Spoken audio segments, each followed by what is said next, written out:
Здраво, Македонијо! Голем ден, среќен ден!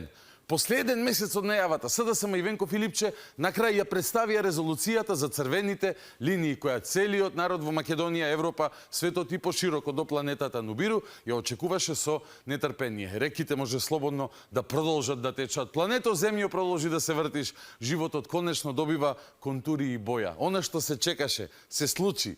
Почитувани представници на медиумите, и благодарам на сите за присуството. Дозволете да го презентирам документот, резолуција за дефинирање на заедничките државни и национални позиции за продолжување на процесот за членување Република Северна Македонија во Европската Унија. Север да ве оддуват. Дозволуваме да ги презентираш позициите. Повели. Имајќи ги предвид стратешките национални интереси, имајќи ги го предвид интересот на граѓаните, огромниот процент на поддршка за процесот на пристапување кон Европската Унија. Изминатиот период се посветивме на изнаоѓање едно предлог решение. Дали го имавте предвид и огромниот процент на луѓе на кои им е смачено од националните предавства во режија на исти којни? А при тоа ќе ги отстраниме сите грижи, сомнежи и дилеми поврзани со заштитата на идентитетските обележја во текот на процесот на пристапување со Европската Унија. Како? Ке ги отстраните сите грижи за идентитетот во процесот на преговори со Европската Унија. Фактички гаранциите кои владата би ги барала од Брисел, Берлин, Париз, Мадрид, ке ги даде Венко Филипче. Па гениално! Ајде, слушам. Ова е многу интересно навистина. Следат црвените линии и бидете подготвени да зацрвените. Прво, дека владата на Република Северна Македонија и сите државни институции доследно се придржуваат кон определбата за безусловно почитување на јазичните, идентитетските, историските и културните особености на македонскиот народ, како елементи за кои не се преговара со Европската Унија. И ова се нашите црвени линии.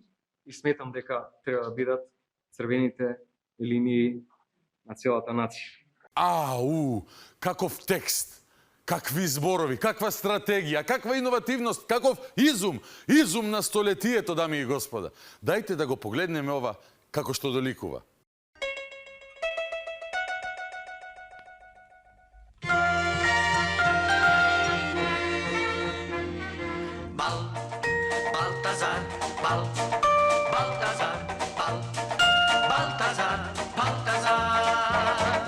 За безусловно почитување на јазичните, идентитетските, историските и културните особености на македонскиот народ, како елементи за кои не се преговара со Европската Унија.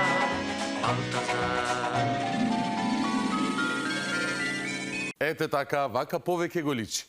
Сега да сумирам. Црвените линии на Филипче се политиката на актуелната, на новата влада, која бидејќи нема намера да преговара за идентитетот, како што тоа се правеше порано, не го менува уставот без гаранции, а сега гаранциите ги нуди Филипче бидејќи е Балтазар, или во превод. Црвените линии се оние активните, кои СДСМ ги погази, дозволувајќи во преговарачка рамка да се протнат механизми за заедничка историја, која тие ја потпишаа со Бугарија. Океј, оној кој го создаде проблемот фактички предлага црвени линии кои не ги почитуваше, а тоа го бара од оние кои ги почитуваат црвените линии на македонскиот народ. Да сумирам, не кажа ништо ново Филипче. Ова е активната политика на македонската влада, на премиерот Мицкоски, на министрите Николовски, Муцунски, Мисајловски и така натака, на цела влада.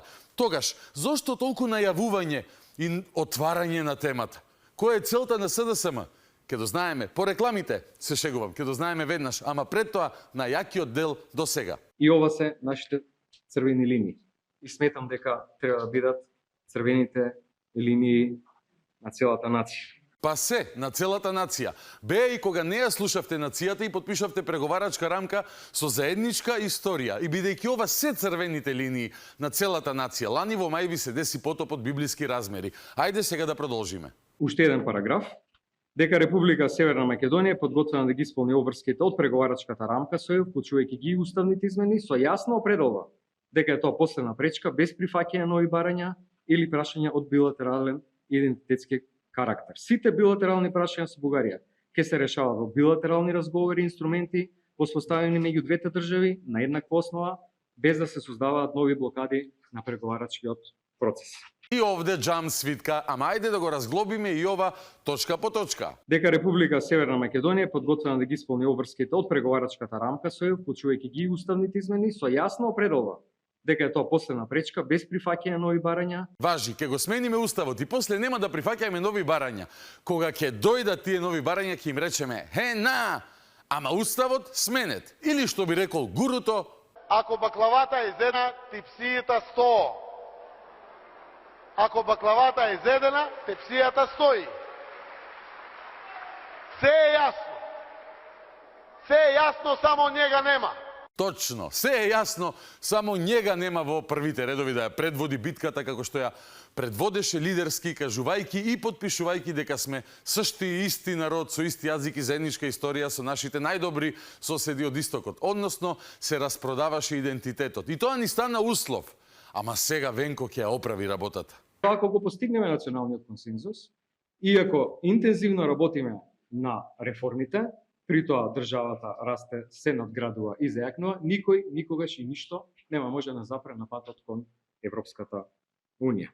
Right. Ке се откажат соседиве од ветото кое им го дадовте на тацна, бидејќи ќе напредуваме јако во кластерот гениални резолуции. Што е следно? На крајот на овој предлог документ е на временска динамика, за која што исто така очекувам дека ќе има предлози за разгледување, за модифицирање, меѓутоа ова е нешто што сметаме дека треба да биде приоритет непосредно после локалните избори, имајќи предвид дека силно чекорат и брзо напред соседите Албанија, Црна Гора во регионот, има позитивни сигнали од земјите членки на ЕУ дека има волја за проширување на Европската Унија во овој период.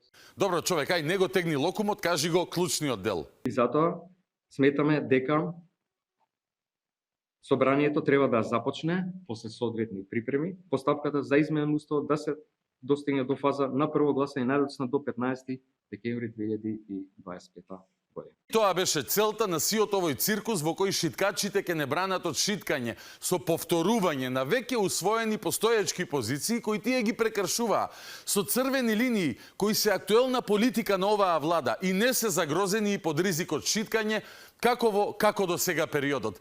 Но целта беше очигледно да се постави рок дека мора да го смениме уставот без никакви гаранции и промени, без мешање на картите на масата до 15 декември оваа 2025 година. Сиот овој долго најавуван, помпезно најавуван документ се сведува на ова. Ништо ново, освен рок за уставни измени под бугарски диктат до 15 декември 2025 година. Кажано од устата на човекот кој пред 2-3 месеци рече дека е спремен да ја жртвува својата политичка кариера за да се промени брзо уставот по желба на соседите, како да е бугарски камиказа во македонската политика. И ми се чини дека започна со процесот на жртвување на својата богата кариера. А сега народот е на потек. Одиме на разговорот во студио. Вечерва со Бране Светозаревич и историја која многумина сакале да ја сокријат, ама нашиот лаф од тетово тоа не го дозволи. Ке биде супер интересно, ви ветувам. Останете со нас. Започнуваме веднаш.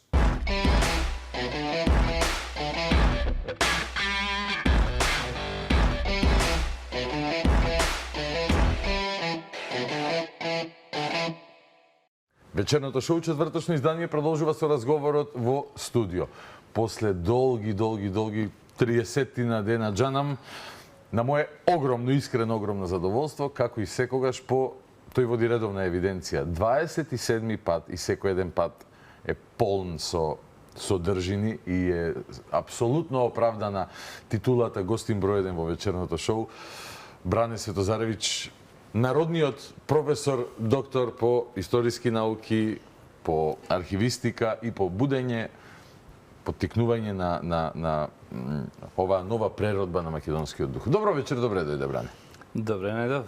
Добро вечер на тебе и на нашата ценета публика. Вечерва ќе ја занимаваме, ќе информираме.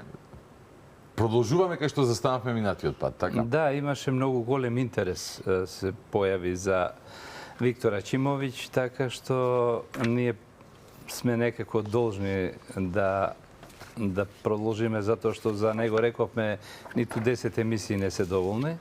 Но еве сега еден друг аспект од неговата дејност, па мислам дека ќе биде исто така многу возбудлив, интересен, ќе отвора нови прашања. Виктор Акимовиќ е херојот на твојата книга Тивкиот фронт на Виктор Акимовиќ. Така. Ти колоквијално го нарекуваш македонскиот Джеймс Бонд, се работи за човек. Ти си ми подготвил едно кратко сиже за да ги подсетиме оние кои што можеби немале прилика да ја гледаат емисијата, таа беше на крајот би било добро, така. Да, таа беше на крајот на месец август. Можеби луѓе беа по одмори и така натака. Иако знам дека не гледаат и на и во егејскиот дел на Македонија, ако ми праќале слики, да. Но ќе подсетиме кој е Виктор Акимовиќ, човек кој што вака или онака го има во архивите и на MI6, и на КГБ, и на ЦИА, и... Да, се наоѓа и во Белград, и во Софија, и во Скопје. И каков животен пат имал. Многу сличен на многу други луѓе кои што животот го посветиле на борбата за Македонија. Така е. И тие разузнувачи секогаш некако животот така поигрува со нив, да има два паралелни животи, за да ги заштитат своите најблиски семејствата. Борбата ја водат многу изолирано од нив и некогаш ќе разберат нешто за него после неговиот живот или а понекогаш и никогаш нема да дознат. Виктор Акимовиќ е роден во Тетово 1915 година. Животот го завршува во Скопје 1987 година. Од своја 10 годишна возраст познавал неколку јазици, скијал, бил скаут, нели, извидник, фотограф. На 14 години започнува неговиот прогон по училиштата заради неговите антирежимски пројави. На 15 годишна возраст го избркале од Тетовското земјоделско училиште. На 17 годишна возраст го избркале од Средното земјоделско училиште во Крижевци за ширење на комунистички идеи. Заедно со двајца соучесници од Црна Гора, кои за нивната револуционерна дејност во Втората светска војна биле прогласени за народни херои. На 18 години ги објавил првите своји новинарски статии во Глас Полога. На 19 години го издава својот прв весник Тетовске новине со антирежимска содржина. Ова е 34-та година. 34-та. Секој број на весникот му бил забрануван од обвинителството, така, за да после 10-тиот број целосно му е забрането да го објавува весникот. Уште од своји 17 години еден од главните организатори на Тетовската младинска читална во која соработува со врвни прогресивни имиња во Македонија во тоа време. На 20 години организира штрајк на тутунските работници. На 24 години го објавува првиот број на весникот Јужна стварност. Овдека имаме еден фототипен примерок. Ке ми кажеш зошто.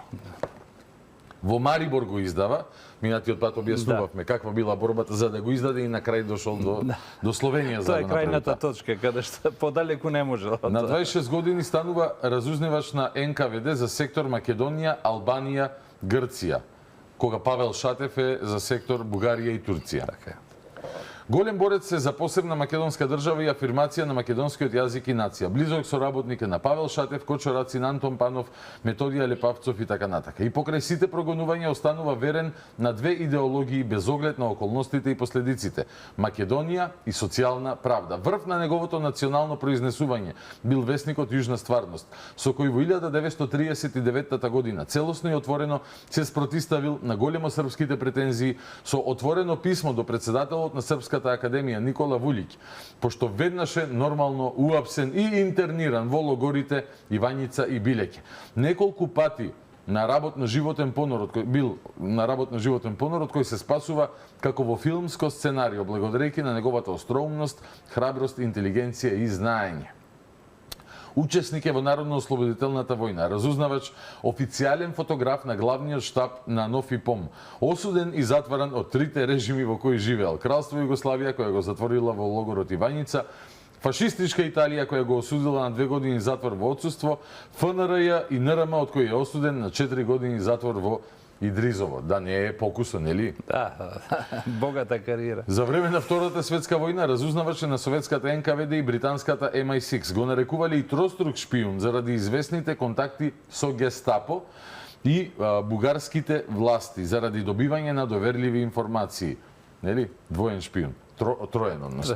До крајот на неговиот живот ќе биде следен, денунциран, прогонуван и казнуван.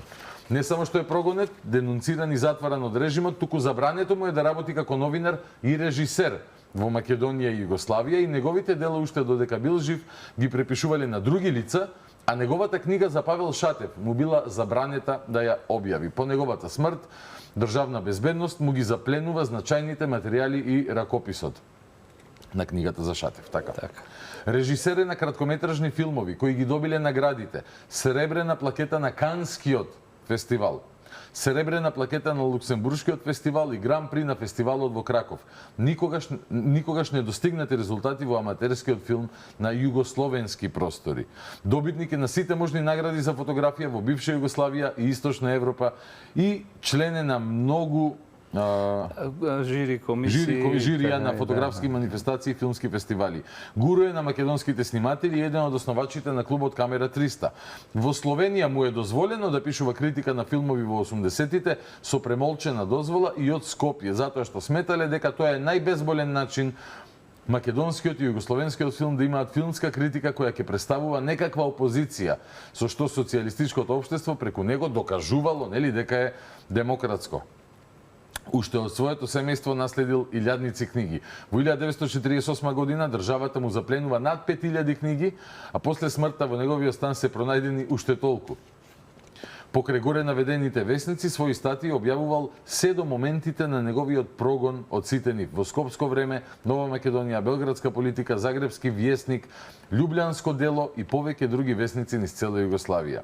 Неговите досиеа со сигурност се присутни во Скопје, Белград, Софија, Москва и Лондон. Ниту едно од нив се уште не е достапно, освен одредени пресуди во Скопје. Остануваат уште многу детали непознати за јавноста и неговото семејство, како жртва на режимот, кој долги децении не било свесно дека Виктор водел паралелен живот. Неговата сопруга Милена Година била словенечка актерка, но и првенка на Македонскиот народен театар.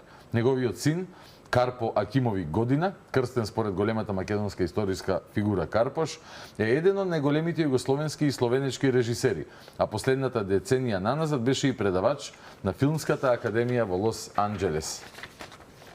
Накратко, тоа би било тоа за сосема доволно да му посветиме внимание.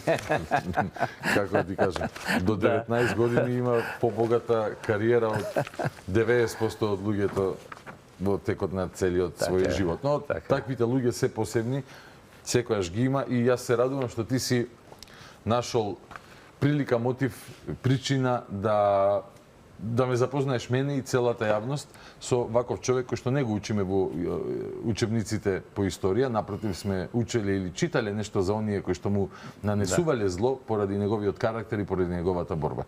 Така да токму за тоа сакав нешто да продолжиме со нашата света должност. Тоа што го читаше, најчест збор беше забранета. И кога е забранета, тоа значи дека е забранета за мене, значи забранета. Забранета, бранета се буквално го спатив тоа, да, се што е забрането. И сакам да ти се заблагодарам тебе и на телевизија Алфа за можноста за прв пат посхумно да го слушнеме зборот на Виктор Акимовиќ. Тој секогаш бил предмет на напад, јавни напади, меѓутоа никогаш не му е возможено да се одбрани. И затоа сега е ова уникатна можност преку твојата емисија да направиме нешто што на некој начин ќе биде одолжување без оглед на тоа каква личност се работи, секој има право и да го каже своето мислење. Тоа му било цел живот забрането. Еве таа ексклузивна можност да го слушнеме него директно преку неговите писма кои ги биле само читани од одредени личности, а никогаш во јавност. 50, 60, 70 години подосна него што тоа било потребно, Така е. но Да. ете, тоа е што е. Да. Професоре, води го часот. Јас сум тука ти како благодарам асистент. многу. Да. Ти си Шерлок Холмс, јас сум Вотсон се. На страница 54 во книгата, ако сакаш Добро. да ја отвориш. Ја имам тука во PDF или тука да... Па како сакаш. Добро, ајде Како вака. ти е, да. Добро.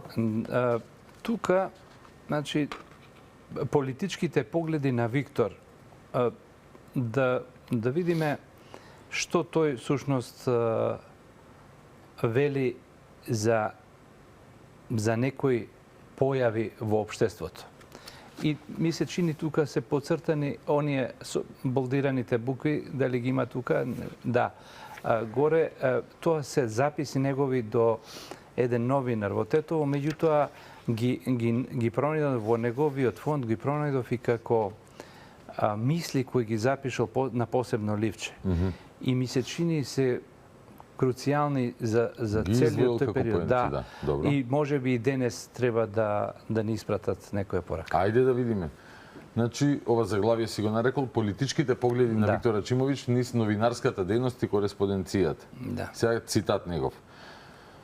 Во научните прашања, стекнатите убедувања имаат своја моќ и најнеточните прашања, кога еднаш ќе пуштат корени, едвај е можно со голема мака да се соборат. Тоа цел живот го имал. Иако бил новинар, му било забранувано секогаш она што он лично го мисли да го прикаже. Повторувањето на едно мислење, па макар тоа било погрешно, а прикажувано како вистина, за многу луѓе станува вистина, на што тие најмалку можат да се спротистават, особено ако за таквите мислења стојат авторитетите на науката, професори, доктори на науки и академици.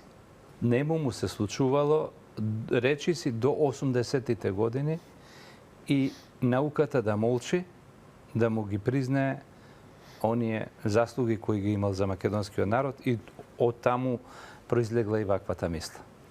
Ајде да прочитаме малку за во тој дел. Овие мисли, кои што Да. сега ги прочитавме, стојат запишани со машина на едно мало ливче во архивскиот фонд Виктор Ачимовиќ, кој што ги употребил во писмото до новинарот на списанието Полок Живко Стефановски. Овие мисли произлезени од Виктор го имаат универзалното и севременското значење.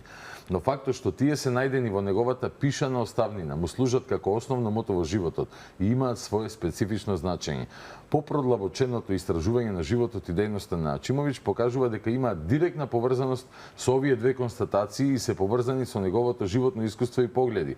Овој македонски новинар сепак имал верба во пишаниот збор и покрај тоа што во неговиот живот бил попречуван слободно да се изјаснува. Неговата судбина е всушност испишана во тие две мисли. Па сепак, иако вистината тешко го пробива својот пат, со ова малечко ливче како да сакал да остави порака до нас и до идните генерации. И потајно, негде длабоко во себе верувал дека неговата вистина ќе ја здогледа светлината на денот. Дали на следната страница има периодите, дали се тука периодизацијата? Новинарската дејност на Виктор Што му Ачимовиќ се случува? Да, може за временски да се подели Да. на 4 периоди. 34-41, второ 42-та година, трето 44-48 и 4 80-87 година. Да. Секој од овие периоди има своји специфики и благодарејќи на прогресивните ставови на Виктор Ачимовиќ, неговите новинарски записи и фоторепортерски белешки се од исклучително значење за македонското новинарство. Првиот период е борбата за национални и социјални права. 34-41 историски нели кога вардарскиот дел на Македонија во рамки на кралство Југославија. Тогаш започнува неговата новинарска дејност во локалниот весник Глас Полога, ги прави своите први новинарски обиди и го свртува вниманието кон себе со написи во кои ја критикува тешката социјална положба на пониските слоеви во градот. Да не одам во Да, значи, детали. да, вториот период, само во кратко, ако може да прочиташ. Еве сега само да го лоцирам. Ако не вака, значи, ќе одиме да читаме директно негови мисли, Добро. па јас ќе ти препорачам вака сега. Извини, ево го вториот период. Да. Вториот период е новинарски обиди за македонски теми во услови на фашистичка окупација. Да, тоа е просто 42. неверојатно како тој успевал во некој така списанија кои Како литературен глас од Софија, например. Така, да. Прави обиди да пробива македонски. И баш она ги кажува како, например, ако зборува за уметници, македонски уметници, никаде не спомнува Бугарија и така натаму. Така што тоа е негов обид повторно македонското да го провлече, иако во еден бугарски весник пронајдов негов, наводно негов, напис во кој спомнува некаква бугарска провиниенција, меѓутоа тоа пак повторно велам би требало да биде она негов обид за доближување до властите за да предпоставувам. Затоа велиме дека е енигма, нели? Ако е вистинито, да. Ако е вистината, така натаму, затоа што ние и ден денес наоѓаме многу, и до ден денес наоѓаме многу такви подметнати работи и фалсификати од бугарските власти, за жал.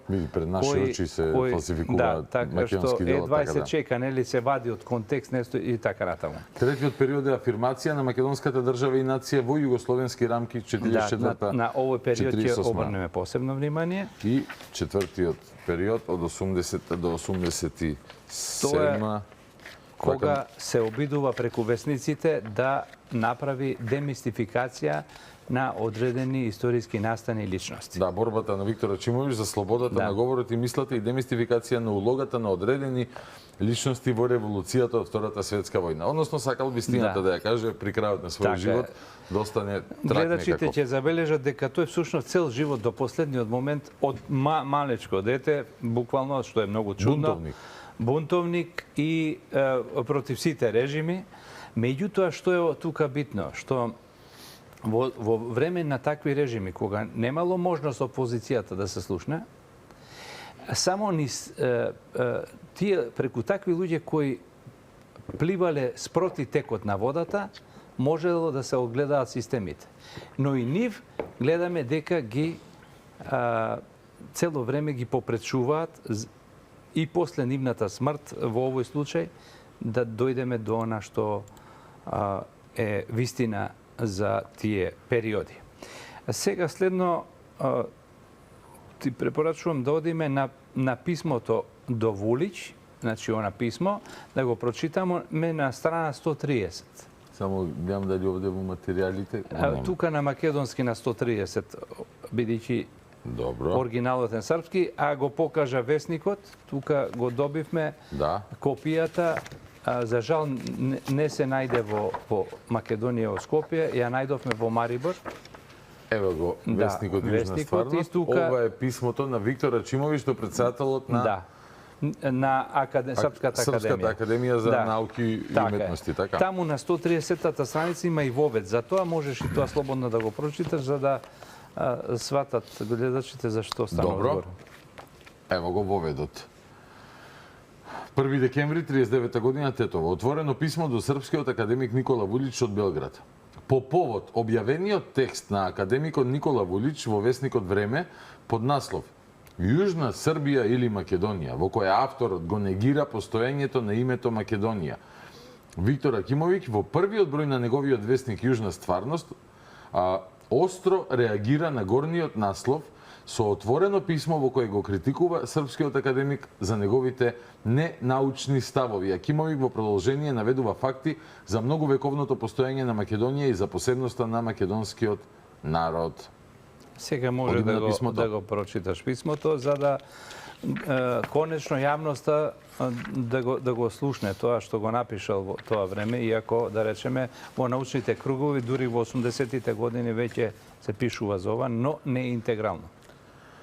Господине професоре, под многу крупен наслов Јужна Србија или Македонија, Белградското време од 16 ноември го донесе во целина предавањето кое вие сте го држеле во Српскиот културен клуб во Белград, пред, во наводници, елитниот собир на интелектуалци од престолнината.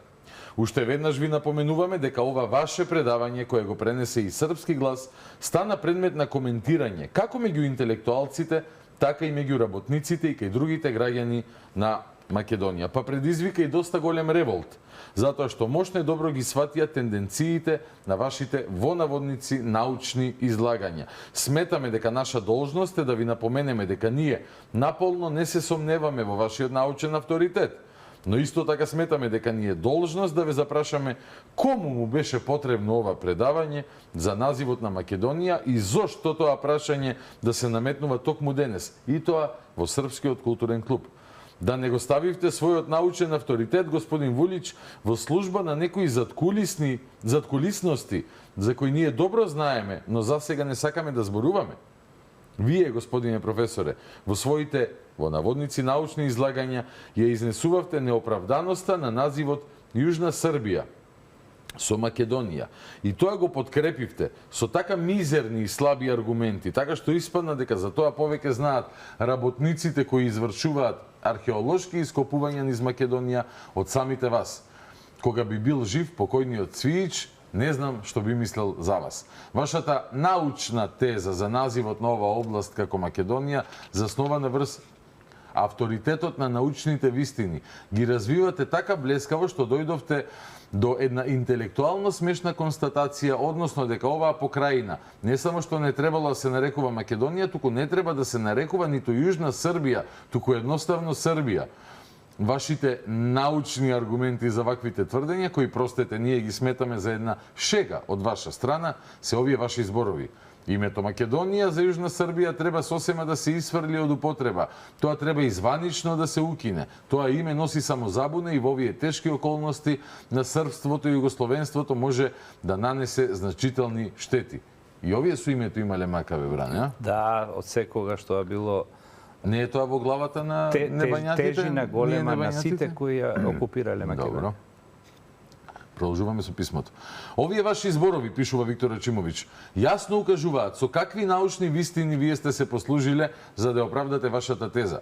Ви поставуваме прашање. Како тоа името Македонија носи забуна и може да нанесе значителни штети на српството и југословенството, и дали овие ваши зборови не наликуваат на една добро осмислена научна провокација која вашето име требало да ја прикрие? Името Македонија и се што е во врска со тоа име во никој случај не може да нанесе штети на српството и на Југославија. Навистина, може да нанесе значителна штета на еден дел од српството, кој е малкубројно и за кое не сакаме да се загрижуваме. А тоа пак не е никаква штета, како што тоа вие сакате да го представите.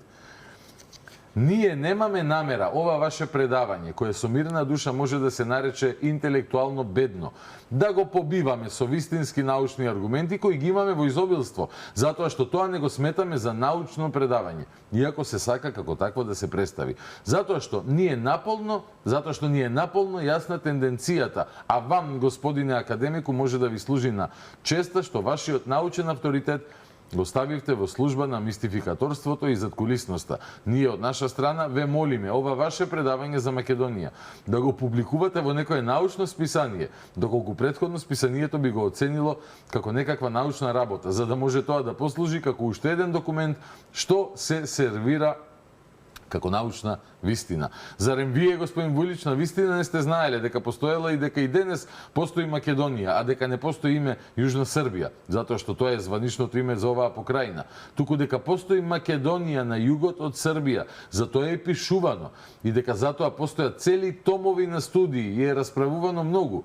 Па пред да го одржите ова предавање, господин Вулич, сте требале да знаете барем тоа дека постојат луѓе и надвор од тој елитен собир на престолничките интелектуалци во наводници, пред кои имавте излагање за Македонија, па и покрај тоа што не се академици и научници, многу добро знаат за тоа што сте зборувале. Едно мора да се расчисти. Ако вие, господине научнику, навистина сте мислеле за називот Македонија така како изложивте, тогаш вашиот научен авторитет доаѓа под сомневање. Ако пак намерно сте ги прикривале научните вистини, како што и се, тогаш, господине академику, ние со жалење го изнесуваме и го осудуваме вашиот со ништо неоправдан испад, бидејќи вие не само што како академски научник себе си се бламирате, туку уште себе си се поставувате во позиција на провокатор на македонскиот народ. А македонскиот народ, кој имаше прилика да дознае за вашето предавање, со отворен револт ги прими научните вистини од ваков вид, кои се достојни единствено на публикациите на еден Цицвирич. Да, тоа е... Ние на крајот, господин Вулич, за ваше информирање и на тој елитен собир на престолничките интелектуалци, може да ви го кажеме уште и ова. Никој не може да го оспори името на Македонија, како што не може да се оспори ниту името и на индивидуалноста на српскиот, словенечкиот, хрватскиот и другите народи на Југославија. А за тоа самиот македонски народ мощно добро знае и како таков се чувствува. Иако вие, како академик, не го знаете, тоа што го знае еден просечен жител на Македонија. А тоа е националното прашање на Македонија кое е било и кое и сега е отворено. Според тоа, господин Вулич, Македонија постои, а постои затоа што мислите? Постои и македонски народ, па како што гледате, тој аплауз во културниот клуб во Белград бил само плескање на рачиња на елитниот собир на престолничките интелектуалци. Ние од Македонија тоа не го сторивме, туку низ револт уште и се насмеавме. А за возврат и натаму ви ја нудам утробата на нашата покрајина во која лежат споменици, па вие како археолог продолжете својата работа на ова поле и еден ден случајно одржете, ако воопшто имате граѓанска храброст, едно друго предавање на оваа тема. Ете, ова е еден... Тој напор што го направил, невиден. После толку одбивања да се овој текст да се објави, Весник направил за Весник направил за тоа во Марибор. Каква е тоа енергија и каква е тоа желба да се дојде до вистината, да се допре до јавноста. А кому се спротивставува? Никола Вулич не бил само авторитет во Југославија, тој стекнал светски авторитет благодарејќи на истражувањата во Требениште.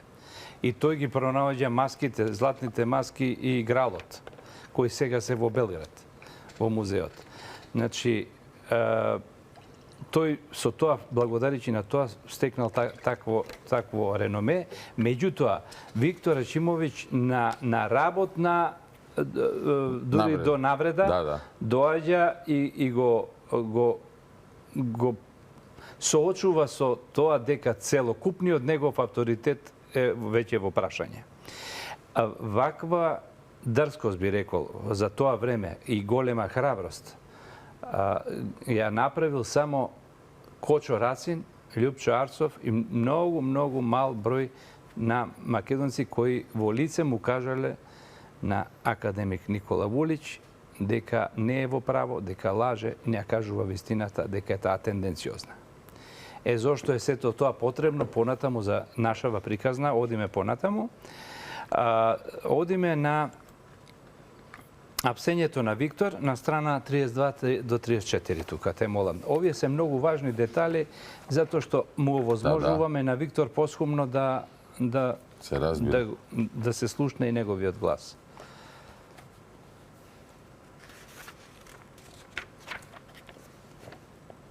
Втора страна? Да. На 2 декември 1939 година Виктор Ачимовиќ бил уапсен во Тетово и околискиот началник донел одлука со која Виктор Ачимовиќ се упатува на престој во друго место од родниот град, односно го бркаат од Тетово. За интернирање тоа. Разбијат можноста, нели, да гради. Да. Исто им правеле и на македонците во Пирин, нели, сме ги слушали. Ачимовиќ набрзо се нашол во белградскиот затвор. За враќањето на Виктор во Тетово и неговото апсење во една негова изјава стои: тогаш стаса во Тетово и една вечер ја опколија куќата жандарми. Извршија претрез во куќата и зедоа што им беше потребно. Ме ставија во затвор и сабајлето ме однесоа во управа града Београда и ме ставија во трети одсек при Коста и при Анџелко. Анџелко тогаш се покажа многу фер. Тоа било по налог на управа града Београда. Тука се поставуваше едно прашање кое беше многу ризично.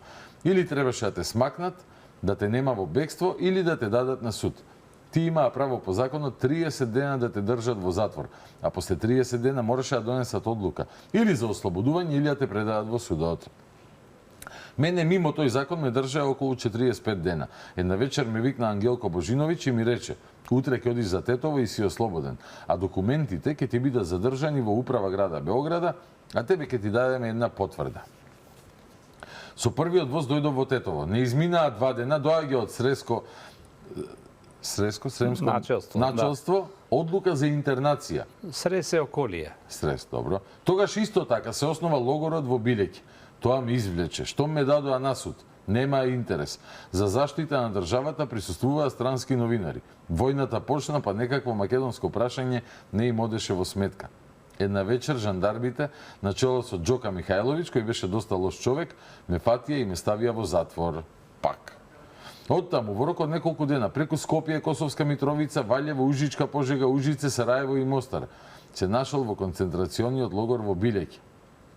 На 20 јануар 40-та Ачимовиќ е интерниран во концентрацијниот логор во Билеќе. Во меѓувреме, во јуни 40-та се роди керката на Виктор и Милена, Виринеја, во услови кога таткото немал можност да биде покрај својата сопруга и керка. Судбината на децата на Виктор, како впрочем и судбината на Милена, уште од првите денови на заедничкиот живот, била непредвидлива, бурна и полна со многу дни и години без својот татко Доволно, и сосема сопруг. доволно. За да се ослика малку тој дел, одиме сега на 35 страница Добро. за Виктор во Скопје и НКВД. Значи, 35-та, 36-та страница. Добро. На 30 март 41 година Виктор добива право да го посети своето семејство. По 6 дена Кралството Југославија било нападнато од фашистичката коалиција и било поделено на повеќе окупациони зони. По окупацијата родниот град на Виктор, Тетово, припаднал на Кралството Италија. На таков начин Виктор се нашол во ситуација да преминува граница на релацијата меѓу родниот град Тетово и градот во кој работел Скопје, а кој се нашло па во окупацијска зона на Царството Бугарија. Извесен период, додека се уште не било преселено и неговото семејство во Скопје, италијанските карабинери го барале во неговата семејна куќа. Неговата сопруга, која со нивното бебе Виринеја се уште била во Тетово, преживувала трауми кои ги опишала во своите писмени сеќавања. Имено, во првите месеци по окупацијата Виктор Ачимовиќ се вработил како хонорарен книговодител на железничката станица во Скопје, каде што малку подосна се преселиле и сопругата Милена и керката Виринеја. Во Скопје се поврзал со активисти на КПЈ во Македонија и учествувал во подготвувањето на вооружениот отпор и кревање востание во Југославија против окупаторите. Конкретно, тој се поврзал со Зуфер Мусич, истакнат антифашист и комунист.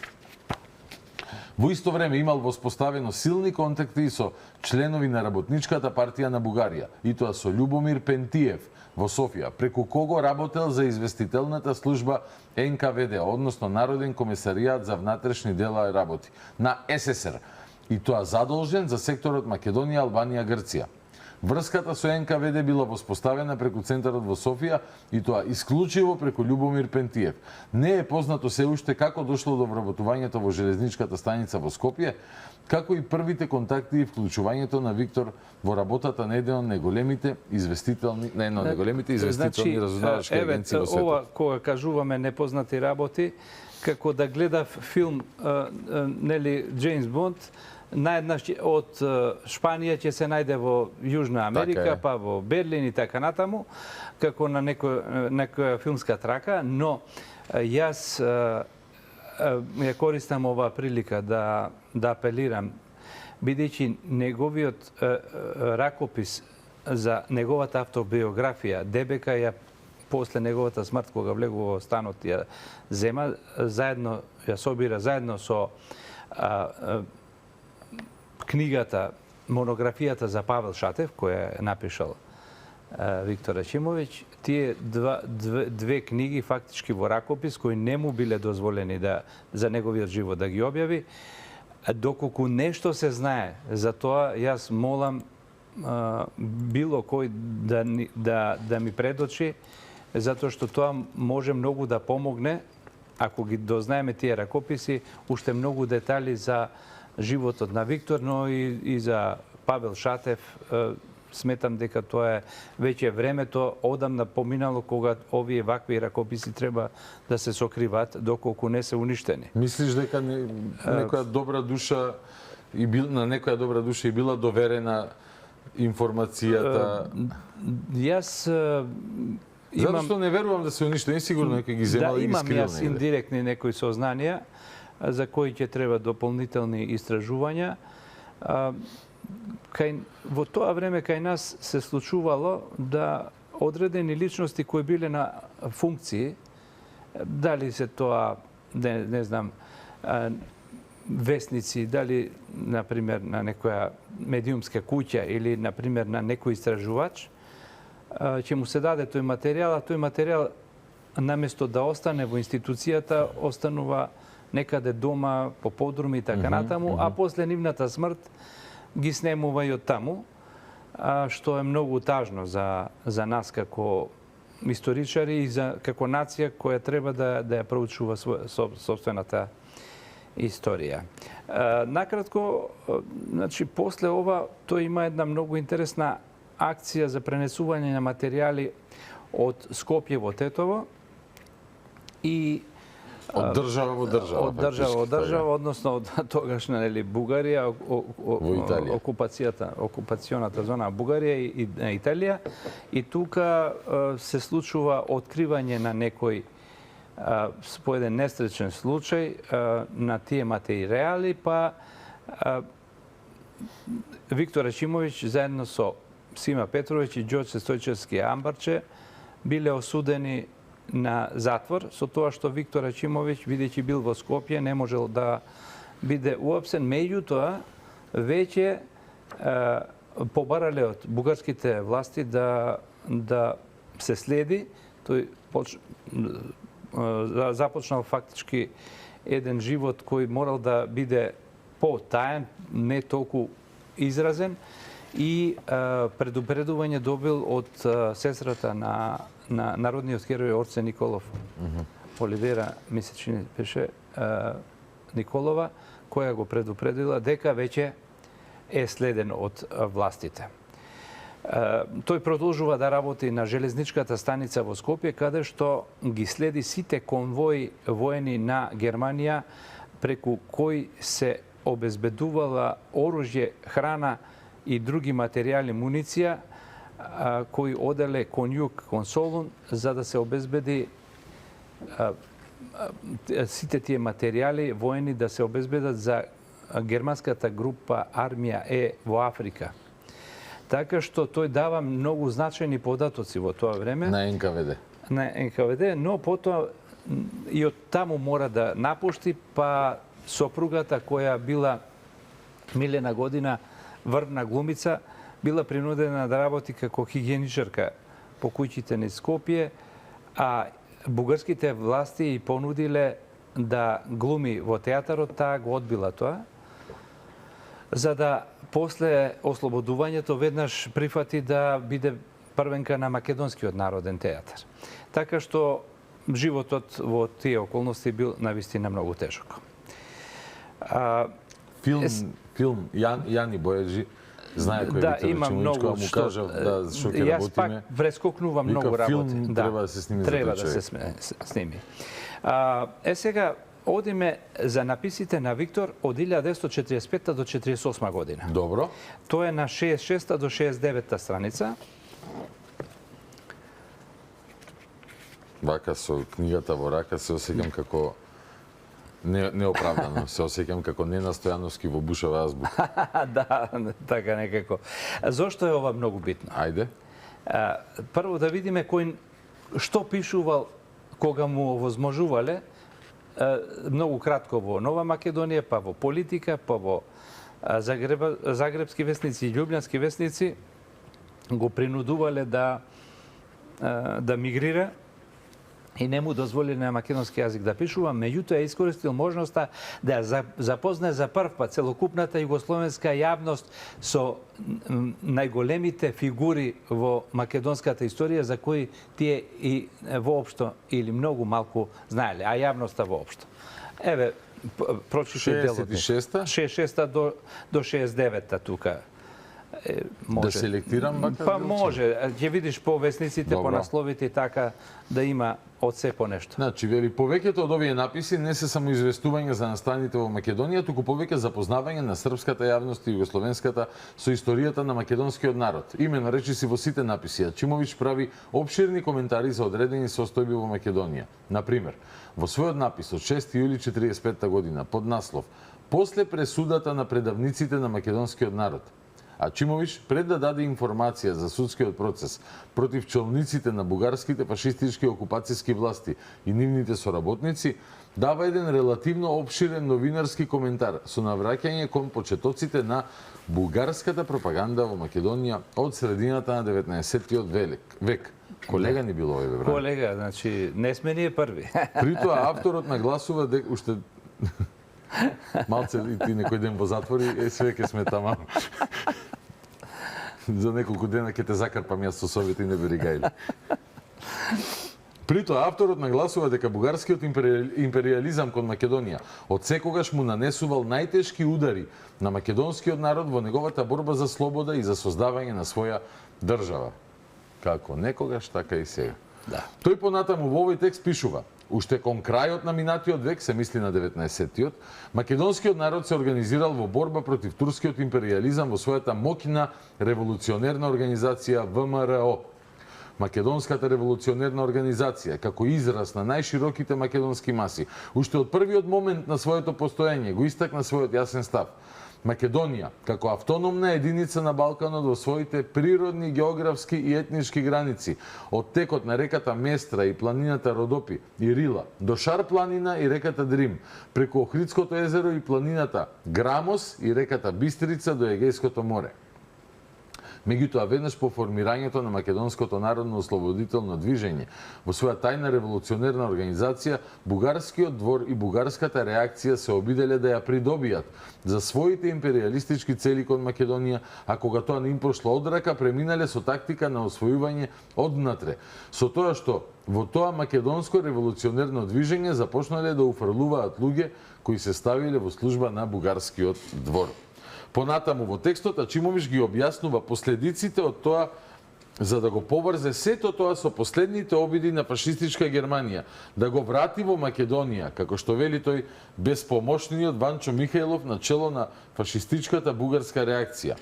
Откако Михајлов увидел дека од сето тоа не може ништо да се спроведе, уште следниот ден ја напуштил Македонија. Токму затоа македонскиот народ, бранејќи ја својата слобода, со борба решил да раскине со своите предавници.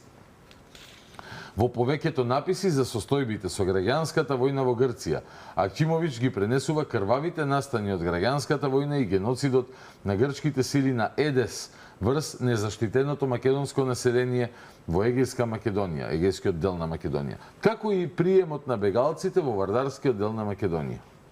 И во овие написи Ачимович ги запознава читателите за историјата на македонците во Егејска Македонија, односно дека по неуспешниот обид за елинизирање на македонците следеле 4 децении во кои се врши систематски терор над македонското население. Исто така, подсетува дека во периодот по Првата светска војна кај населението од овој дел на Македонија јакнело движењето на македонската национална преродба, кое се изразувало во ослободувањето од бугарската екзархија. Во исто време започнал процесот на воведување на словенските канони во црквите и македонскиот јазик по училиштата. Македонскиот јазик бил воведен во сите училишта на Леринската и Костурската околија. На таков начин, според Ачимович, македонското население во Егејска Македонија започнало да се враќа на националната преродба, која што започнала уште во времето на лозарите, кои се бореле за докажување дека Македонија не е српска ниту бугарска. Тие настојувале да ја воведат македонската култура, книжевност и самостојноста на македонската црква. Сето ова се косело со интересите на големогрчките реакционери. И оваа реакција нашла своја силна подкрепа во профашистичката влада на Метаксас, кога се направени големи злосторства врз македонците. Во друга статија, Ачимович се надоврзува на претходното со зборовите: резултати на таквата политика беа, а и денес се, безбројни жртви на трудолюбивото и мирно македонско население, спалени села и безброј вдовици и сирачиња, како и немилосрдно економско уништување на селските маси во Егејска Македонија. Само во текот на последните 4 децении, од Илинденското востание 903 до денес, бегајќи пред теророт на грчките шовинисти и реакционери, населението од Егејска Македонија било принудено 4 пати масовно да емигрира, оставајќи се зад себе. По повод судењето на некои припадници од четничкото движење од Македонија во Скопје, Виктор Рачимовиќ прави осврт кон антимакедонската политика на четничкото и великосрпското движење и штетните последици од тоа. Исто така подсетува на обидот на Дража Михајловиќ да соработува со председателот на фашистичката албанска управа на Косово, Џафер Дева, за заедничко дејствување против Македонското народно ослободително движење кон крајот на летото 1944 година. Токму затоа Ачимовиќ констатира: предавничкото движење на Дража Михајловиќ за време на Народно-ослободителната војна и покрај сите обиди не можело да опстане во Македонија. Македонскиот народ за време на поранешна Југославија, кога српската реакција со својата безочна хегемонистичка политика ги фрли во робство сите југословенски народи, па и српскиот, стекна горко искуство и затоа не дозволи да се заведе од лажните ветувања на Дража Михајловиќ. Сите овие историски осврти Ачимовиќ ги објавува во периодот веднаш по Втората светска војна, кога се уште македонската историска наука ги прави своите почетни чекори и кога македонецот за својата историја повеќе знаел тоа што читал во книгите на другите балкански јазици, чии народи неблагопријатно гледале на развојот на новата македонска држава. Точно. Значи, тоа треба... Некој ќе рече, па добро, ова сега не е нешто Како ново. добро? Не, ова е врвот. Зошто? Затоа што кога тој пишувал за овие работи кои се безпрекорно точни, и тоа во однос на сите окупатори, било 45-48 година. Во тој период не постоел Институт за национална историја. Ете зошто е тоа важно и зошто е важно што е точно. Затоа што тој е еден од најначитаните луѓе во Македонија. И како известувач имал многу информации. Така што неговите написи за македонската историја во тој период во весниците во Белград, Загреб и Љубљана се од непроценливо значење. Сега, таму ќе прочиташ, ќе видиш во другите весници и хрватски и словенечки, дека пишува за Павел Шатев, што му ветил дека ќе пишува, за Кочо Рацин, неговиот somисленик, и така натаму, и така натаму. Значи, текст имал за Никола Јонков Вапцаров, така за грчките насилства над македонците од Византија од Византија до денес. внимавај. Од Византија. Значи, тоа е нешто што навистина импресионира. Немал тој каде да го учи тоа званично или да го студира. Едноставно, Браво. тоа се негови студии. Браво. Тоа е тоа. 35-6 минути само до крај, имаме чисто да имаш одиме предвид. тогаш вака. Значи, тој паѓа во немилост и по трет пат, сега во ФНРЈ да. и НРМ, каде што се на власт луѓето кои претходно веќе во Билеќе, во минатата емисија зборувавме, паднал во немилост заедно со Кочо Рацин. И сега, кој е апсурдот на сето ова? Единствените луѓе кои се спротивставиле на Никола Вулич, тие сега наеднаш паѓаат во немилост на врвот на луѓето во Комунистичката партија на Македонија. Апсурд до немај каде. Но да видиме сега како тоа одело, ќе ги соочиме сега, те молам. Добро. Значи,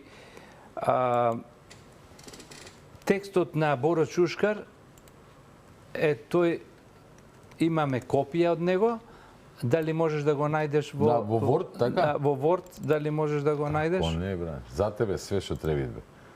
Да, ти благодарам Како окриено, за Дајте лаптоп. Да. Боро Чушкар, контекст за оние кои не знаат. Боро Чушкар е првоборец, член на АСНОМ, значи и истакнат функционер, бил веднаш после Втората светска војна главен на ОЗНА за Македонија и секогаш имал такви високи функции. Фин некој господин. Да, не навлегувам во тоа заслугите што ги има, тука не е ништо спорно. Сега зборуваме за нешто што Улогата во во овој животот случај на со Ачимовиќ, Виктор да. Ачимовиќ. Ова е извадок сега од Извадок од сеќавање. весникот, ете го копијата, можеш да ја покажеш, од весникот Нова Македонија во 1954 година, сеќавање од логорот во Билеќе. Билеќе. Да, и 1, тука 2, 3 јануар 54 година. да видиме што зборува за тоа. Што убаво ова нова година си славиш, ние денес Да. јадеме руска салата, гледаме Бешка филхармонија, а тогаш имале прилика да читаат луѓе за сеќавање од логорот во Билеќе.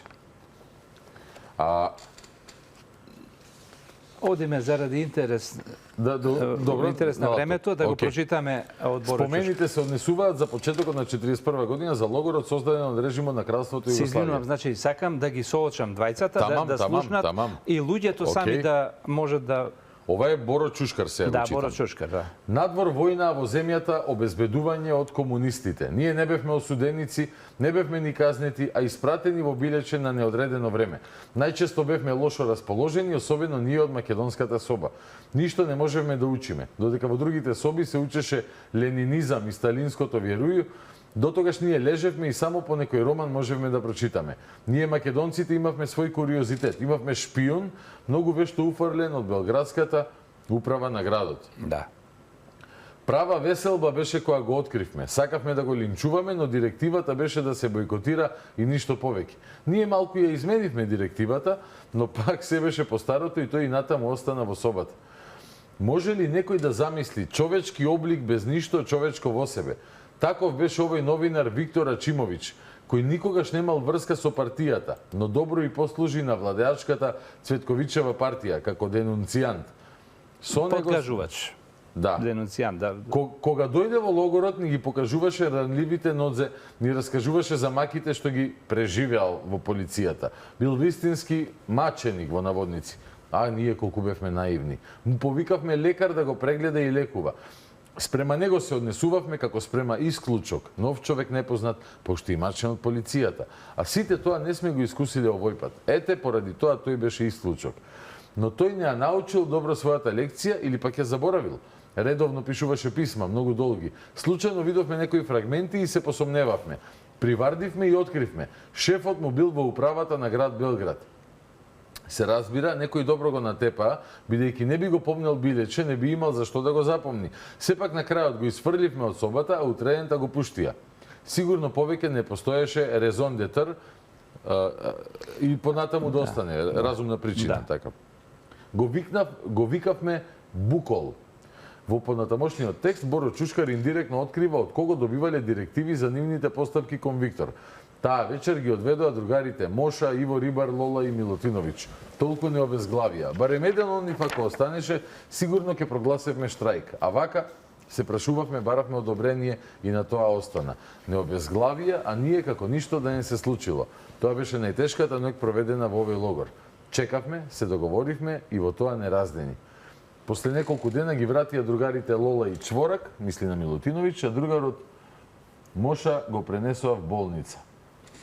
Сега Сега да го прочитаме одговорот на Виктор до Чушкар. Тој му го испратил нему, немал како подруго, не можел да издржи. Значи, ризикувал, премногу ризикувал. На главниот на Ознат ова да му го пише, тоа се наоѓа во книгата. Ево 116-та, веќе е пред мене. Да, добро. Писмо на Виктор Ачимовиќ до Боро Чушкар. Сега да го слушнеме конечно и Виктор да одговори. На господин Боро Чушкар, Скопје. Во новогодишниот број на Нова Македонија прочитав твојата школска домашна задача за концентрацијниот логор во Билеќе, каде што пред 14 години ми се даде можност и тебе да те запознам. Иако од тогаш помина доста време, ми остана живо во сеќавањето. Како сега да те гледам како постојано лежиш на креветот и читаш некои блазирани љубовни писма, воздивнуваш и секогаш спремен солзи да рониш. Знам дека во тоа време беше на идеолошкиот фронт на приврзениците и поддржувач на самостојните радикали на групата на Аца Станоевиќ, а во Скопје на неговиот експонент Стево Трифунац, кој сега се наоѓа во Париз или Лондон. Тоа значи дека тогаш во тебе не препознам никаков комунист. Навистина, во тој логор за кој дури денес пишуваш, беше многу активен, но активен во пишување на љубовни писма и за взечење со доктор Душан Неделковиќ. Во 1941 година, кога бугарите ја окупираа Македонија, веднаш стана чиновник во градската општина во Скопје, под заштита на Спиро Китинчев. И тие деновите сретна во ходникот на општината, а ти со заканувачки глас рече, алудирајќи на мене, дека србите сега добро ќе почувствуваат. Појасно кажано, се закануваше затоа што тогаш веројатно се чувствуваше за бугар и сакаше да дадеш до знаење дека си на власт. Ништо затоа. Колку што ми е познато, беше учител и ширеше бугарска просвета и секако си им зборувал на малите деца дека македонците се бугари. Со еден збор беше во ресорот на министерот Богдан Филов, односно премиерот, министер-председател. А тогаш служуваше во рудникот за хром Алатинци во Радуша, кој патем речено беше под германската војна команда и организацијата ТОТ. И најпосле во октомври 1943 година отиде во Шума.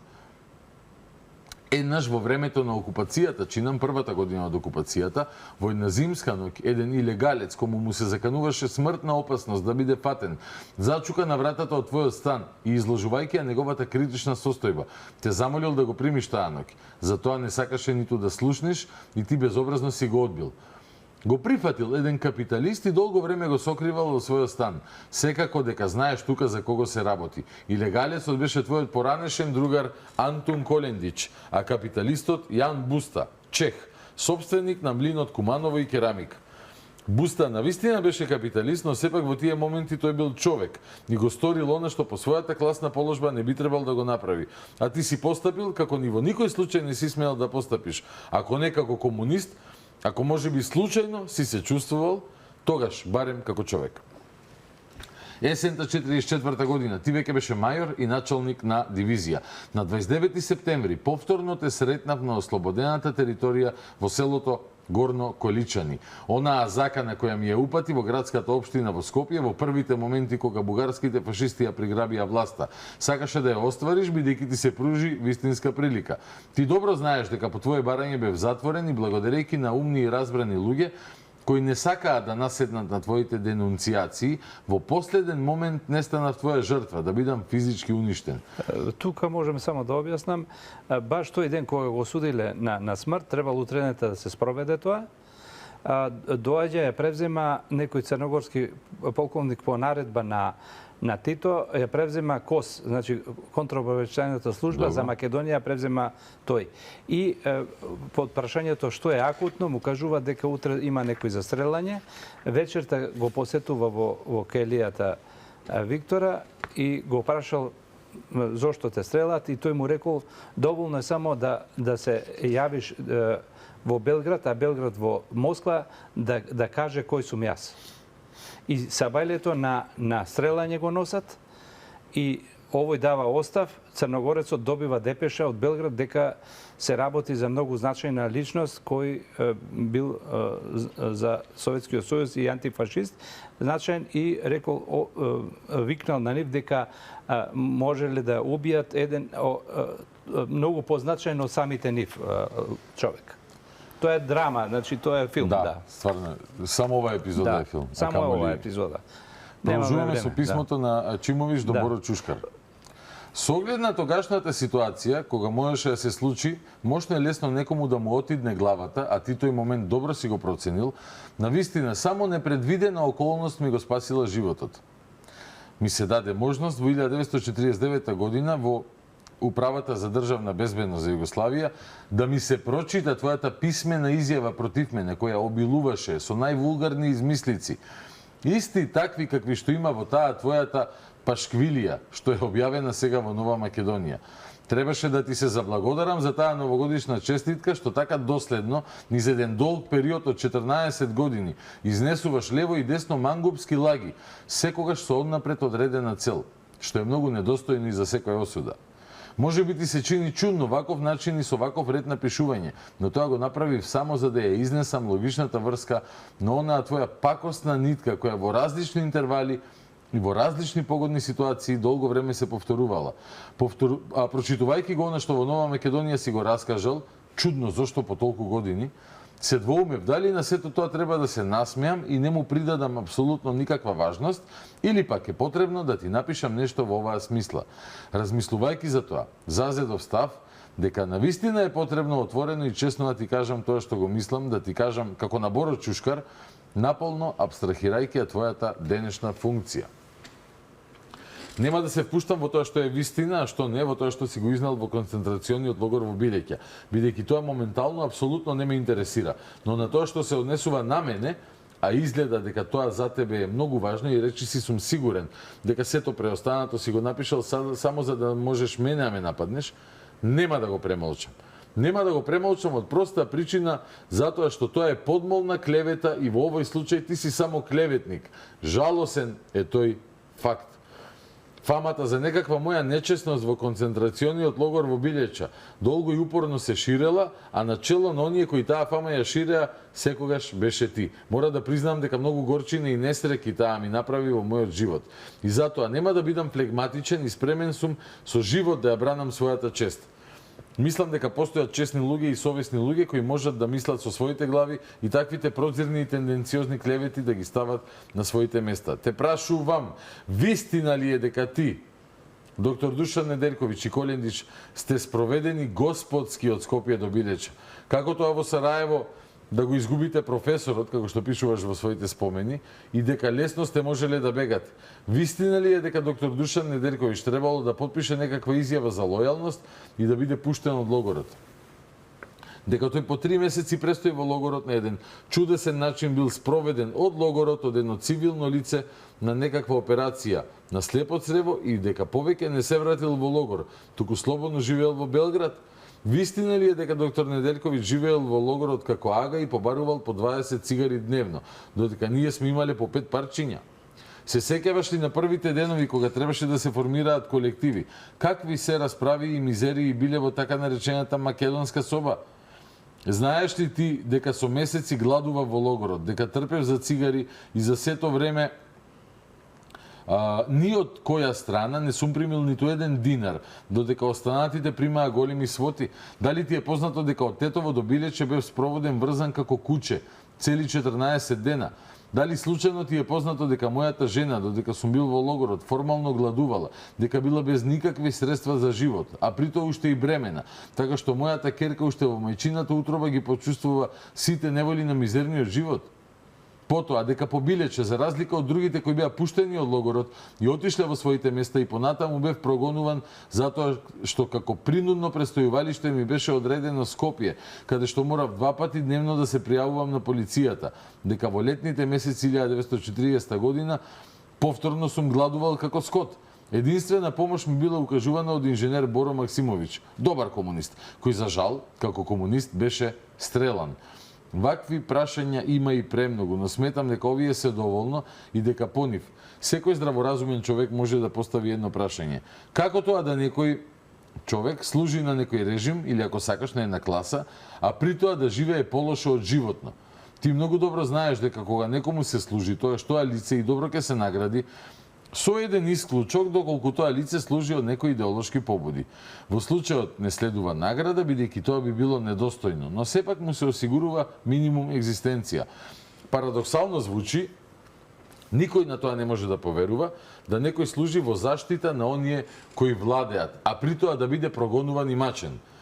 Ако би се обидел да кажеш на ова дека било камуфлажа, тоа е толку неубедително што и мало дете нема да поверува. Да зборуваме малку и подруго. Јас знам и ти тоа истото го знаеш, дека управата на град Белград во поранешна Југославија имаше своја архива. Ова е многу важно и за архивистите. Дека таа архива е дојдена во рацете на германците неоштетена, исто така таа иста архива дојде во рацете на нашите власти неоштетена. Исто така. Постоеше архива на управата на полицијата и во Скопје, која во целост им ја предал на германските, односно на бугарските власти Марко Батричевиќ. Таа архива е пренесена во Софија. Бугарската фашистичка власт исто така имала своја доверлива архива, која во времето на повлекувањето од Македонија есента 1944 година ја уништиле. Но за среќа, преписите на сите доверливи документи на областната полициска управа во Скопје, бугарските фашисти по нивна вообичаена пракса ја доставувале на полициската дирекција во Софија и во мај 1948 година, кога го предале бугарите, бившиот бугарски полициски началник Асен Богданов на Скопската полиција, Заедно со него ја предадоа Не лежи враже и архивата на бившата Вардарска Бановина и архивата на бугарската полиција. И Гледаш сега колку знаело. Да, фантастично. И сега на лице се сите доверливи архиви. Види, јас дигресија се брани. Мислам дека тој не би се впуштил во овие шпекулативни прашања кои што ги упатува, ако нема точни податоци. Апсолутно, поради апсолутно. и неговиот хабитус како сериозен човек. Овој начин се заштитил главата да ја спаси. И сега вели на лице се сите доверливи архиви, па секако според твоите денунциации би требало да се сретне и моето име. Јас сакам тоа ти да ми го изнесеш. Најпосле, како би можел еден нормален човек да свати зошто среското началство во Тетово во својот црн список ме ставило имене, да бидам стрелан во случај на повлекување при објава на војната. Дали можеби затоа да ме наградат како нивни човек? Да, за еден ден се спасил. А за овој документ сведочи првоборецот Тетово, Благоје Буневски. Значи и тука има филмска една трака. Сега вели, кога толку пишував за ова, сметам дека не е потребно да ти изнесувам уште и многу други работи, затоа што сето тоа е непотребно. Би те прекинал тука, малку да одиме и на Страхил Гигов. Тамам, одлично. Да, за да можеме. Значи, оди веднаш на книгата на Страхил Гигов, сеќавања 76 еден пасус само на 163-та страница. Дај само контекст, минатиот пасус за Страхил Гигов. Мислам дека вториот пасус беше тука. Да, го имам пасус од него. Минатиот пасус, што отворивме за Страхил Гигов? Страхил Гигов го спомнавме во овој контекст, но сега и одговорот ќе можеме, дали имаме време, само не знам да го прочитаме. Имаме одлично. Ове 16 минути. Многу значајно, да. Ова е книгата Страхил Гигов, сеќавања. Значи ги слушаме двете страни, сами гледачите нека просудат. На него веројатно најмногу се сеќаваат членовите на семејството на Кочораци. Еве што пишува Страхил Гигов.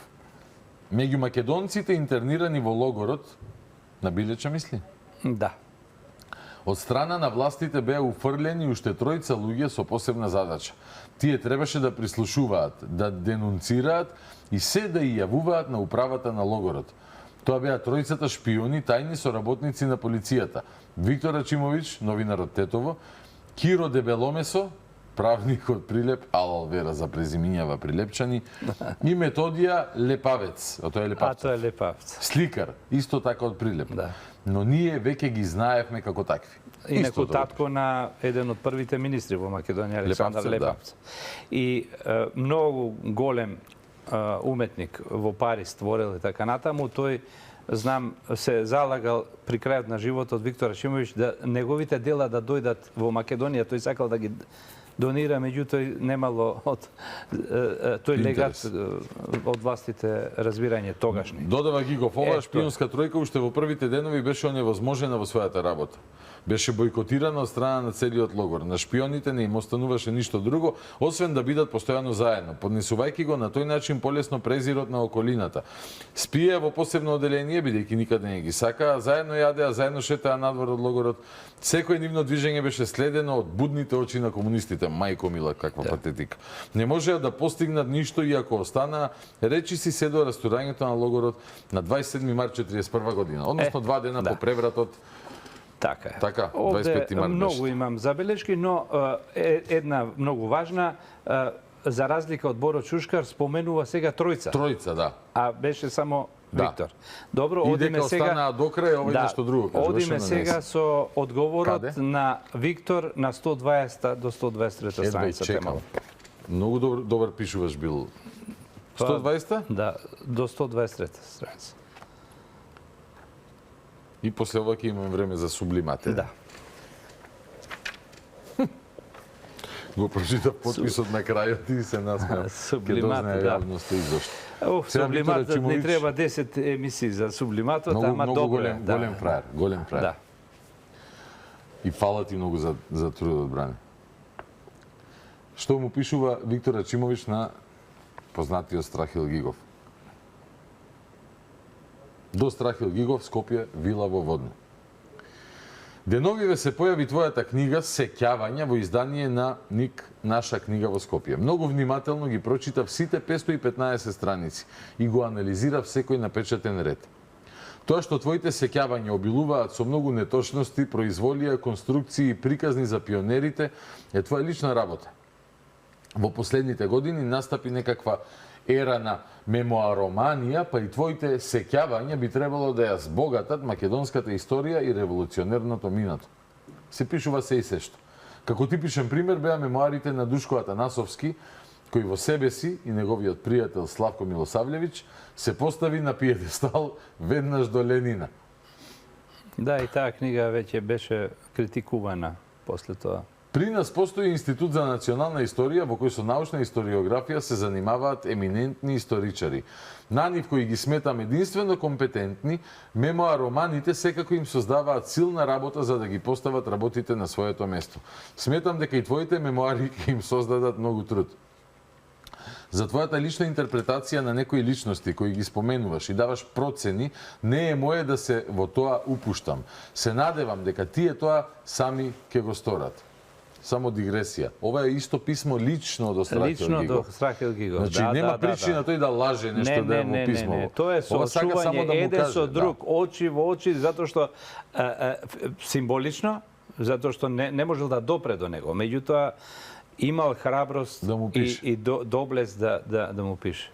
Тоа се двата најмощни лика покрај Лазар Колишевски. Продолжува Ачимовиќ. Во овој смисол, ти пред недолго време го нападни еден новинар од весникот Нова Македонија и за тоа на страниците од весникот го доби одговорот. Анте Поповски. Да? Да.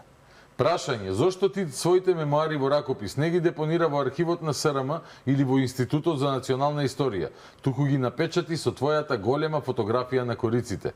Дали е тоа некаква ЕПП? За, ако некој не знае, економско-пропагандна програма, порак. Да. Каква документација го подкрепува твоето писание? Дали фотографиите од твојот личен албум, како Сокол на слетот и така натак? Но за документација која би требало да ги потврди твоите секакви наводи си нашол убаво решение.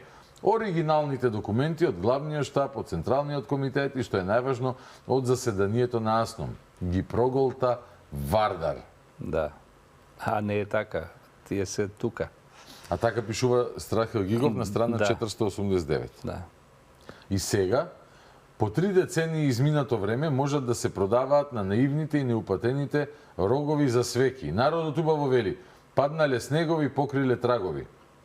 Мене лично по овој краток увод ме интересуваат две твои лаги во книгата, од кои едната е хулиганска. Првата лага е на страниците 139 и 140, на кои изнесуваш за некакво предавање на доктор Никола Вулич во хотел Загреб во Велес во март 39 година. Такво предавање на Никола Вулич никогаш не било во Велес одржано. И тоа категорично го тврдам. А тоа што ти си рипнал преку прозорецот и избегал долу на кај железничката пруга е твоја соколска работа. Но сигурен сум дека историјата на македонскиот народ со тоа нема никаква врска. За информација, ако имаш време, прочитај го списанието на Сојузот на историските друштва на СР Македонија, Историја 7 број 2, Скопје 71 и трудот на Иван Катарџиев. Другата лага, не само што е ординерна лага, туку клевета и провокација против мене е на страниците 158 до 167, каде се сеќаваш за логорот Меѓурече и Вањица. На 10 страници изнесуваш разни измислици за овој логор, заборавајќи дека има уште живи учесници од тој логор и дека архивата на логорот не ја голтнал Вардар. Туку и денес постои. На страница 164 мене ме клеветиш како шпион и тајни соработник на полицијата, заедно со уште Киро Дебеломесо, правник од Прилеп, и Методија Лепавцов, сликар исто така од Прилеп. Токму оваа лага е хулиганска, провокаторска, лишена од секаков морал и етика, дури и од моралот и етиката на преисторискиот човек. Јас те прашувам, кој ти го дава тоа право да на таков мизерен, подлечки начин клеветиш јавно, со пишан збор, упатен кон општеството? Какво е тоа твое еничарство? Тоа ли се меѓулудски односи? Тоа ли е социјалистичка етика? Запомни дека луѓето не се твои лични предмети, дека ти имаат своја чест и достоинство. А да ти не си некој Кападахија, кој од височините наводно можеш да тероризираш кој било граѓанин во едно социјалистичко друштво. Што се однесува до другиот шпион од тројката, Киро Дебеломесо, него првпат го запозна во логорот Меѓуречи и Вањица. Со него беше и татко му Јордан Дебеломесо, кого ти во твоите сочиненија го споменуваш на две места, и тоа на страна 44, како и на страна 144. Наместо твојата отрцана фраза шпион, многу подобро би било да објаснеше каде и зошто ги снема во ноември 44 година и таткото и синот. А ти тоа многу арно го знаеш. Го знаат и мнозина други. А ми се чини дека во тоа токму ти имаш добар удел. Постојат ли за ова некакви документи или и тие во Вардар пропаднале? Истината на видало. И уште ова. Во логорот Меѓуречи и Вањица, јас не сум се дружел со Киро Дебеломесо, бидејќи не сме се познавали од порано. Но се дружев со Васо Стефановиќ, адвокат од Скопје, односно Васил Антевски Дрен, со Владо Козак од Љубљана, брат на познатите словенички комунисти и јавни работници од Љубљана. Владо Козак по ослободувањето беше член на ЦК на Комунистичката партија на Словенија. И со големи букви, Кочо Рацин, мој поранешен другар. Зошто Страхил Гигов, алијас Страхил Гиговиќ, не најде за потребно макар и со еден збор во тие 9 страници на кои пишуваш за логорот и Вањица, да го споменеш Рацин? Тука го фаќа фактички на многу силно во една многу непријатна ситуација. Дали, пишува Ачимовиќ кон Гигов, дали можда затоа што големиот комунист и револуционер Рацин беше во немилост, брутално бойкотиран, што беше забранувано со него да се зборува, и дали можда токму ти во сето тоа го имаше главниот збор? Моите разговори со Кочо Рацин во логорот се уште тогаш запишани, не се во Вардар потонати, туку депонирани на неколку места. Не е уште дојдено времето да се објават. Го прогласили и ти тогаш Рацина како шпион, како човек на тогашниот бан на Вардарска бановина Жика Рафајловиќ? Знаеш ли какви денови преживувал Рацин токму во логорот Меѓуречи и Вањица? Меѓутоа Рацин остана Рацин, пролетер, револуционер и човек до последниот момент, до моментот кога го доби куршумот во чело. Што се однесува до третиот шпион, Методија Лепавца, сликар од Прилеп, во тоа време и порано гладуваше заедно со својата жена и две малки деца, Ацо и Милка, а не бил шпион. Ти пак некаде во тоа време беше на работа во мелницата Куманово во Скопје, собственост на Стоилковиќ, напреден и активен човек, на страна 148 од твоите сеќавања. Дали би можел да објасниш каков напреден индустријалец или капиталистот Стоилковиќ е и во што бил активен? И така во годината 1976 во социјалистичка Југославија еден скопски фабрикант се прогласува од Страхил Гигов за напреден и активен, а некој пак за шпиони. Каква хипокризија и бескрупулозност, каква еснавска психологија. Јас не сакам да го бранам Методија Лепавца, но тоа го чинам затоа што го прогласуваш за шпион и го клеветиш во јавноста. Тој ми е пријател уште од 37 година, многу добро го познавам. Идеолошки не сме биле на исти позиции, не сме ни сега, но он е чесен граѓанин, а не шпион. Кога беше во логорот Меѓуречи и Вањица во 41. За шпионот Методија Лепавца, по логорашите од Прилеп кои беа порано пуштени дома, на својата жена во Прилеп испраќаше во торби војнички леп, зашто таа со двете малки деца гладуваше. Толку за шпионот во наводници Лепавца. Сметам дека со него ќе можеш да се видиш и за со тебе да поразговара на суд. На крајот можам да кажам уште ова. Твоите сеќавања се во најголем дел лажни, голи конструкции по суштествените прашања, препотентни, мегаломански и фирерски. Добивам впечаток дека со нив на бугарските историчари им пружи драгоцен материјал. Тие сигурно ќе ти бидат благодарни. Од мене, шпионот, тајниот соработник на полицијата, порака до тебе, големиот револуционер. Својата чест спремен сум да ја бранам од разни силеџи по цена на живот. Во оваа држава постојат закони по кои со устав е гарантирано да се сите граѓани еднакви пред законите. Кривичен законник и член 169 став 2. Нашиот разговор ќе биде пред судот. Со гнасење и презир, Виктор Ачимовиќ. Те молам прочитај на кои се луѓе го пратило и институции Ако имаш време, зошто? Затоа што со тоа се заштитил да не биде... Фотокопии од писмово доставени. Ник наша книга Скопје, издавачот на сеќавањата на Гигов. Миле Михаилов, виш стручен соработник во Институтот за национална историја Скопје. Редакција Нова Македонија Скопје. Редакција Вечер Скопје. Управа на државна безбедност на Македонија Скопје. Методиј Лепавца, сликар, Нојшател, Швајцарија. Инженер Александар Лепавцов, Скопје. Семејството на Јордан Дебеломе со Прилеп. До Михајло Апостолски, председател на МАНУ, до Данчо Зографски, Скопје, доктор Иван Катарджиев, Скопје, доктор Душан Недерковиќ, Београд, Југословенска авторска агенција за Македонија, Скопје, до Владо Козак, Љубљана, до Светозар Вукмановиќ, Темпо, Београд, инженер Илија Ченто, Скопје, доктор Владо Полежина, Скопје, Институт за национална историја, Државен архив на Македонија, Историски архив Тетово. Таму ли ги најде бранчеви? Јордан Леов, Скопје, доктор Драголюб Јовановиќ, Београд, Стефчо Арсов, Скопје, ЦК на Сојуз на комунисти на Македонија, до Милена Година, Керкаму, сопругата, доктор Славко Димевски, Мире Атанасов, ЦК на Сојуз на борци, Стојан Шарланџиев, Тодор Шарланџиев во Софија двајцата, Никола Ветеров, Киро Христов, Катја Селанска, Киро Петрушев, од првата влада. Да, татко на сега покојната Илин Денка. Да. Влада Бидовец, Марибор, Никола Николич, Загреб, Дејан Гојковиќ, Загреб.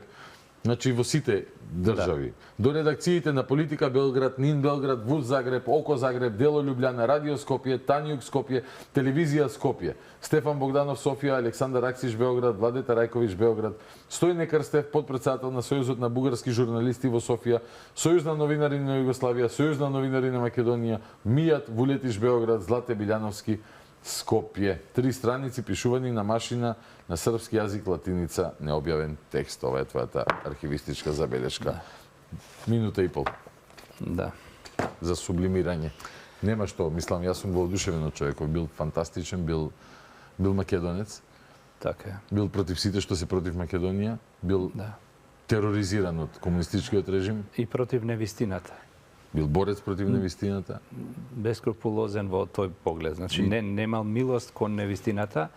Може би некој сега ќе рече, па добро, претерувал и така натаму. Меѓутоа, фактот дека никој не превзел мерки против него во вакви околности, кога јасно дека имал докази, факти, дека имал многу докази на негова страна. Да. Бране, некогаш пак за него. Да, токму затоа, нели, и архивот, ако го до 2007 година, ако побаравте Виктора Чимович дали има нешто, ни во Титово, ни во Скопје, ќе ви одговоря дека нема. И може би затоа оваа книга не беше објавена од Комисијата за објавување на... Значи, се уште се правеше отпор кон него да не се слушне за ова, меѓутоа, знаете како, сега овде може и уште нешто да се каже, нели, дека тука имаме докази колку негови дела се преземени на туѓе име, што значи дека тој е закопан, жив, со своите дела, уште и бил сведок на сето тоа, што е најстрашно нешто. Затоа сметав дека е многу важно во оваа емисија да делот она што представува неговата борба да се прикаже во име на вистината. Не велам, не ставам ништо на вага кој е, колку и што е, но вреди да се слушне еднаш и онаа втора страна. Да си ми жив и здрав, ти благодарам на одвоеното време, на вложениот труд. Работевме по книгата Тивкиот фронт на Виктор Ачимович. Благодарам на вниманието со Бране. Се гледаме следна прилика со повторно теми за кои што инспирираат и вдохновуваат. Со задоволство ти благодарам. Се гледаме утре по 22:30, до тога стандардна процедура. Гледајте, слушајте, размислувајте, анализирајте, излекувајте сопствени заклучоци и не се плашете да ја зборувате вистината. Добро време, Македонијо, главата горе.